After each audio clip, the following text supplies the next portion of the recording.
Hi friends, ഞാനിപ്പോഴത് Thenhipalam panchayat ചേളാരിയിൽ കുളത്തോട് എന്ന പ്രദേശത്താണ് ഉള്ളത്. നമുക്കൊക്കെ അഭിമാനിക്കാം, 16 വർഷം ഒരേ കലയുമായിട്ട് സ്വന്തം തൊഴിലിൻ്റെ കൂടെ കല പ്രാക്ടീസ് ചെയ്ത് ഒരുപാട് ചാനലുകളും ഒരുപാട് സ്റ്റേജിലും ഒരുപാട് ജനങ്ങളുടെ ഹൃദയത്തിലേക്ക് എത്തിപ്പെട്ട ഒരു വ്യത്യസ്തമായ ഒരു കലാകാരനെ ഞാൻ പരിചയപ്പെടുത്തുകയാണ്. മിസ്റ്റർ വിനോദ് ചേളാരി. എൻ്റെ പേര് വിനോദ്. സ്ഥലം ചേളാരി എന്നാണ് ഞാൻ കൊടുക്കാറ്. ഇപ്പോൾ വിനോദ് ചേളാരി അല്ല, കറക്റ്റ് കുളത്തോട്, ചെനക്കലങ്ങാടി കുളത്തോട്. ഈ മേഖലയിൽ എത്തിയിട്ട് എത്ര വർഷമായി? 16 വർഷമായി. പ്രാക്ടീസൊക്കെ എങ്ങനെ? പ്രാക്ടീസ് ഇതാ വീട്ടിൽ നിന്ന് തന്നെ. ഞാൻ കൂടുതലായിട്ട് ഫിഗറുകളാണ് ചെയ്യാറ്. അപ്പോൾ നമ്മൾ ഓരോരോ ഫിഗറുകൾ ഞാൻ ഇങ്ങനെ കണ്ട് മൈൻഡിലാക്കിയിട്ട് ഞാൻ അതേപോലെ ഒഴിവ് കിട്ടുമ്പോൾ വീട്ടിൽ നിന്ന് ഞാൻ ചെയ്യുക. എന്നിട്ട് അത് ഞാൻ നേരെ ഫോട്ടോസ് എടുത്തിട്ട് നമ്മളെ സ്നേഹിതന്മാർക്ക് അയച്ചു കൊടുക്കും. ഇത് ഏത് താരത്തിനാണ് നോക്കാൻ വേണ്ടിയിട്ട്. അപ്പോൾ എടാ അത് ഇന്ന പോലെ ഉണ്ട് എന്ന് പറഞ്ഞാൽ ഞാൻ അപ്പോൾ ഓക്കെ, നമുക്ക് എന്തായാലും സ്റ്റേജിൽ വർക്കൗട്ടാവുമെന്ന് മനസ്സിലായി.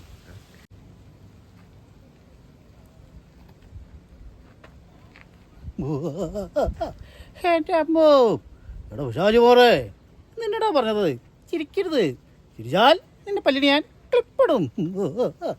എൻ്റെ അമ്മോ, എടാ മാധവാ, നീ ഇത്ര ചെറുപ്പത്തിൽ തന്നെ കക്കരുത്. അത് പിടിക്കപ്പെട്ടാൽ കള്ളനെന്ന പേര് മായൂല മോനെ, മനസ്സിലായോടാ? പോടാ, റിട്ടയർഡ് പപ്പനാ, അണിപ്പപ്പൻ. എൻ്റെ അമ്മോ, മാളച്ചേട്ടൻ്റെ ഫിഗറാണ് ഞാൻ അമൃത ടി വിയിൽ ഇതായത്. അമൃത ടി വിയിൽ ഭയങ്കര ഇതേനി. നാദിഷാക്കൊക്കെ ഇക്കൊക്കെ ഭയങ്കര സപ്പോർട്ട് ഫിഗർ ചെയ്തിട്ട്. മുപ്പര് പറയാണ് എന്നോട്, ഇനി ഇതിൽ കൂടുതൽ മാളൻ്റെ ഫിഗർ ചെയ്യാൻ വേറെ ആളില്ല, അത്രയും ഡിക്റ്റോ ഫിഗർ. പക്ഷേ ഞാൻ ഈ മാളച്ചേട്ടൻ്റെ ഫിഗർ ചെയ്തത് നമ്മളെ ബിജു ചാലക്കുടി ചേട്ടനുണ്ട്, ആ ചേട്ടൻ്റെ അടുത്ത് നിന്നാണ് ഞാനത് പഠിച്ചത്. പക്ഷേ ചേട്ടൻ്റെ സിനിമ ചെയ്ത് കണ്ട് ഞാൻ പഠിച്ച്, പിന്നെ ഞാനത് എൻ്റെ ഒരു ഇതിൽ ഞാൻ കൊണ്ടുവന്ന്. നീ അടുത്ത എന്താ നമ്മളെ ആദ്യം നമ്മളെ പപ്പു ചേട്ടനെ, നമ്മളെ മൺമറിഞ്ഞു പോയ കുതിരവട്ടം പപ്പു ചേട്ടൻ്റെ സൗണ്ട് ഒന്ന് നോക്കാം.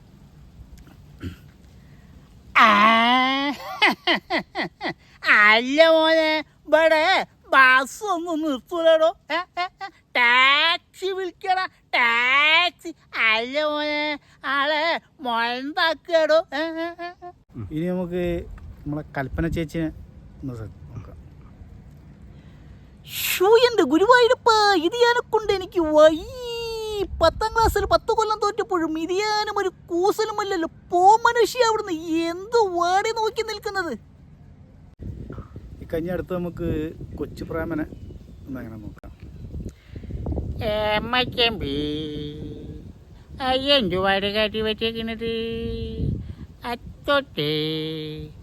തൊട്ടില്ല കേട്ടോ. ഇവിടെ പട്ടിയുണ്ട്, സൂക്ഷിക്കുക എന്നൊരു ബോർഡ് പോലെ. കുട്ടിയുണ്ട്, സൂക്ഷിക്കൂ. ഒരു ബോർഡ് വെക്കുന്നത് നല്ലതായിരിക്കും കേട്ടോ. അല്ലെങ്കിൽ പിന്നെ ഞാനങ്ങോട്ടെ. ഞാനൊരു ബാർബറാണ്, ഷോപ്പിൽ വർക്ക് ചെയ്യാണ് എൻ്റെ നാട്ടിൽ. എത്ര വർഷമായി? ഞാൻ 22 വർഷമായി ഫീൽഡ് തുടങ്ങി. സ്വന്തമായിട്ട് ഷോപ്പുണ്ട്. അപ്പോൾ അതിന് കിട്ടുന്ന വരുമാനം, പിന്നെ ഫാമിലി, കുട്ടികൾ 2 പിന്നെ അച്ഛനമ്മ. പക്ഷെ അവരാണ് എൻ്റെ ഏറ്റവും വലിയ സപ്പോർട്ട്. ചെറുപ്പം ഞാൻ സ്കൂൾ കാലഘട്ടത്തിലെ മ്യൂസിക്കൊക്കെ പോയി, പിന്നെ അങ്ങനെ ആയി പിന്നെ അങ്ങനെ കയറി. പക്ഷെ എൻ്റെ അച്ഛനും അമ്മയാണ് എൻ്റെ ഏറ്റവും വലിയ സപ്പോർട്ട്. അല്ലെങ്കിൽ ഇതുവരെ ഞാൻ ഇവിടെ എത്തൂല. പിന്നെ വൈഫ് നല്ല സപ്പോർട്ടാണ്. മക്കളെന്ന് വെച്ചിട്ടുണ്ടെങ്കിലും ഭയങ്കര കാര്യമാണ്. പ്രോഗ്രാമിന് പോകുക എന്ന് പറയുമ്പോഴൊക്കെ അവർക്ക് എന്താ തിരിച്ച് വരുമ്പോൾ മുട്ടായി എന്തെങ്കിലും കൊണ്ടുവരുമല്ലോ, അതാണ്.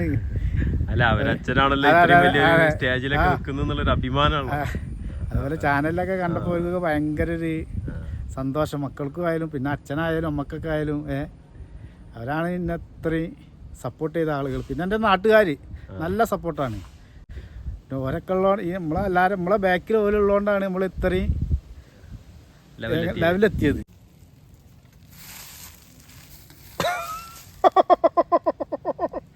കീഴ്ക്കടച്ചത്ത് എന്താണ് പന്തി നോക്കി പേടിപ്പിക്ക. പിള്ളച്ച പിള്ളച്ച കുട്ടികൾ കടികടച്ചത് കേട്ടല്ലോ. എന്ത് കടികടച്ചത്? അത് വേട്ടെ, ദാറ്റക്കസ്. ഫസ്റ്റ് ഫിഗർ എൻ്റെ ഫിഗർ ഞാൻ ചെയ്തു വരുന്നത് ഇതാണ്, നമ്മളെ ഡോക്ടർ അംബേദ്കറിൻ്റെ ഫിഗർ. അംബേദ്കറിൻ്റെ ഫിഗർ സ്റ്റാർട്ടിങ് അംബേദ്കർ ഉണ്ട്, ബിജുക്കുട്ടൻ അവസാനിക്കുക. 7 ഫിഗറാണ് ഞാൻ ഓൾറെഡി ചെയ്യുന്നത് സ്റ്റേജിന്മേൽ. സ്റ്റേജാണ് നമ്മളെ എല്ലാം അന്നം. പിന്നെ നമ്മളെ ഇതുകൊണ്ട് തൊഴിലും ഉണ്ട്. ഏതൊക്കെ ചാനലിലാണ് നിങ്ങൾ പോയത്? ഞാൻ ഫസ്റ്റ് പോയ ചാനൽ ഏഷ്യാനെറ്റ്. അതിൽ വോഡഫോൺ കോമഡി സ്റ്റാർ എന്ന് പറഞ്ഞ ഒരു പ്രോഗ്രാം ഉണ്ടായിരുന്നു. ഏത് വർഷമാണ് അത്? 2012. അതിൽ കോഴിക്കോട് നിന്ന് ഒരു ടീമുണ്ടേന്. ആ ടീമിൽ സപ്പോർട്ട് ആർട്ടിസ്റ്റായിട്ടാണ് ഞാൻ കയറിയത്. ഒരു 10 എപ്പിസോഡ് അതിൽ ചെയ്തിരിക്കുന്നത്. വോഡഫോൺ കോമഡി സ്റ്റാറിൽ. പിന്നെ അടുത്തത് മഴയിൽ മനോരമയിൽ അതിൽ കോമഡി ഫെസ്റ്റിവൽ എന്ന് പറഞ്ഞൊരു പ്രോഗ്രാം ഉണ്ടേന്. അതിലൊരു എപ്പിസോഡാണ് ചെയ്തത്. അത് ഒരാളാണ് കുമാർ സുനിൽ. ഞങ്ങൾ സുനിലേട്ടാന്നാണ് വിളിക്കൽ.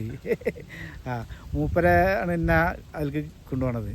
അതൊരു ഭാഗ്യം കിട്ടി. പിന്നെ അങ്ങനെ കഴിഞ്ഞ് ഇങ്ങനെ സ്റ്റേജൊക്കെ കഴിഞ്ഞ് പിന്നെ ഒരു 2000 ഞാൻ ഗൾഫിൽ പോയി. അതന്നെ ഓർമ്മയുള്ളൂ. കൊറോണ വന്ന് നേരെ ഇങ്ങോട്ട് പോകുന്നു. 1 വർഷം ഗൾഫിൽ നിന്ന്. അങ്ങനെ നമ്മളെ ജീവിതം എന്ന് പറഞ്ഞിട്ടുണ്ടെങ്കിൽ ആകെ ഇതായി. കട്ടപ്പോകാന്ന് പറഞ്ഞിട്ടുണ്ടെങ്കിൽ കട്ടപ്പോകായിട്ട് ഞാൻ കടം മേടിച്ചിട്ടൊക്കെ ഞാൻ ഗൾഫിൽ പോയത്. ഇവിടെ നമ്മളൊരു പ്രതീക്ഷയോടെ പോയത്. പ്രതീക്ഷയൊക്കെ അവസാനിച്ച് പോയി.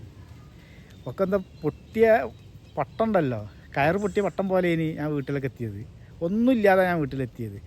ഇതാ നേരെ അവിടുന്ന് വന്ന് ഞാൻ ഷാർജയിലേനി. ഷാർജയിൽ നിന്ന് നേരെ ഇവിടെ എത്തി ക്വാറൻറ്റൈനിൽ കയറി. അവിടെ നിന്ന് 14 ദിവസം. പിന്നെ ഞാൻ എല്ലാവരും ഗൾഫിൽ നിന്നൊക്കെ വരുന്നത് കാറിന് അതിനൊക്കെ. ഞാൻ ഓട്ടോറിക്ഷയിലാണ് എൻ്റെ വീട്ടിലേക്ക് വന്നത്.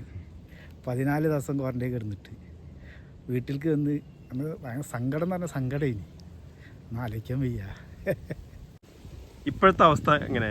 ഇപ്പം എന്ന് പറഞ്ഞിട്ടുണ്ടെങ്കിൽ ഞാൻ ഈ ഗൾഫിൽ നിന്ന് വന്നതിന്, ഞാൻ പറഞ്ഞല്ലോ ഗൾഫിൽ നിന്ന് വന്നതിൻ്റെ ശേഷം ഞാൻ പിന്നെ കടയൊക്കെ ഒന്ന് സെറ്റാക്കി കടയിൽ വർക്കൊക്കെ എടുത്തുകൊണ്ട് നിൽക്കണം. അങ്ങനെ എനിക്ക് തോന്നി ഇനി പ്രോഗ്രാം ഇതൊന്നും വേണ്ട. മിമിക്രി ഞാനത് ഉപേക്ഷിക്കാൻ പോയൊരു മനുഷ്യനാണ്.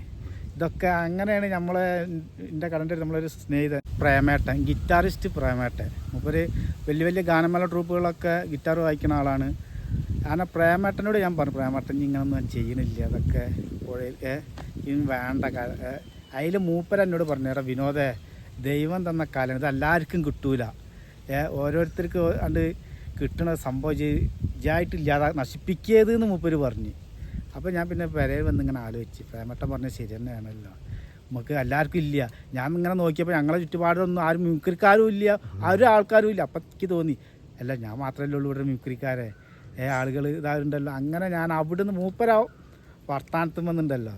മൂപ്പരാണ് ശരിക്കും ഇത് ദൈവത്തെ പോലെ എൻ്റെ കൊണ്ടുപോയി തന്ന ഒരാൾ. ദൈവം എന്ന് പറയാം മൂപ്പരെ. അങ്ങനെയാണ് ഞാൻ ഇപ്പോൾ ഈ അമൃത TV കയറിയത്. അങ്ങനെ ഞാൻ ഇതേപോലെ ഫിഗറുകൾ ചെയ്ത് ഓരോന്നോരോന്ന് ഇങ്ങനെ ഇത് സ്റ്റേജ് മേലെ പിന്നെയും ഞാൻ പ്രോഗ്രാം ചെയ്യാൻ തുടങ്ങി. അങ്ങനെയാണ് അമൃത TVയിൽ ഞാൻ കോമഡി മാസ്റ്റേഴ്സ് എന്ന് പറഞ്ഞ പ്രോഗ്രാമിൻ്റെ ഒരു ഇൻ്റർവ്യൂ ഉണ്ട്. അങ്ങനെ ഗ്രൂമിങ് മലപ്പുറത്ത് വെച്ചിട്ട് അങ്ങനെ ഞാൻ ഇതേപോലെ അവിടെ പോയി മാളൻ്റെ ഫിഗർ ചെയ്ത് അതാണ്ട് ക്ലിക്കായി.